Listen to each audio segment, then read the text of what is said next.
in the House of Lancaster, each trying to put their man on the throne of England. In 1471, I lie myself to Lancaster.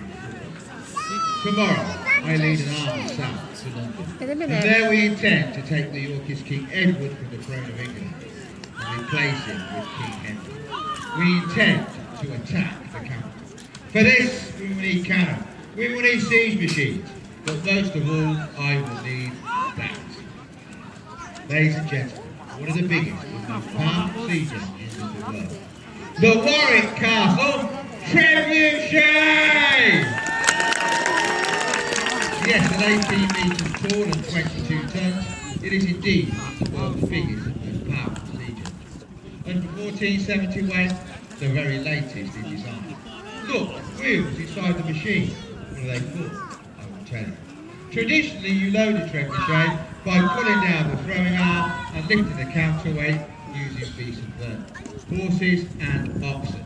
It's always been done that way, and to be honest, it's always worked. But a couple of niggling problems with that system. If you take horses and oxen to war with you, you tie up a percentage of your troops just looking after animals. Men that you can't really spare. Also, your enemy will be trying to cut off your supply chain. If they succeed, you run out of food, and then you have all choice is taken away from him. He just has to try to keep up the best he can. These wheels are over a ton each. Momentum starts to take over. The wheels picking up speed, going faster and faster. The men running faster still, just trying to keep up. It can only end in disaster. You stumble, you're whipped around the wheel, you come back down on the axle. The end.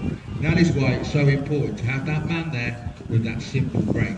Slow them down if they're going too fast. If they're really in trouble, stop the wheel and get them out. Now this machine is capable of shooting a rock of over 150 kilos, over 300 pounds. We don't do that on a regular basis, because if we did, we would destroy the end of this beautiful island in days.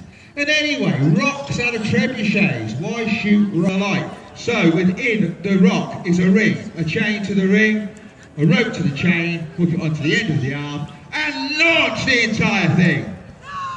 Out of the fuel mixture onto the trough and onto the hook. Tension the rope. The loader is ordered out of the way.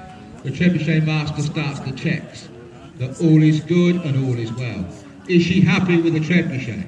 Has anybody or anything wandered onto the shooting range? All good? She steps up and takes off the safeties. First of all, the chain. Then gently draws the pin from below the trigger, making the machine live.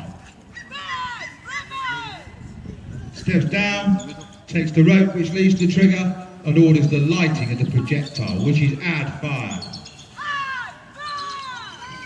Projectile is torched, and it begins to burn in the middle of the trebuchet. Now she must hold an nerve. Pull the trigger too soon, it goes out. Too late, and the trebuchet is on fire. So she holds, and she holds.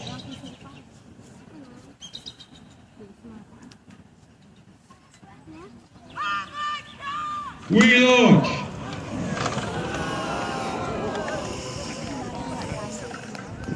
There it goes, 150 miles an hour. Ladies and gentlemen, the Warwick Castle Trebuchet.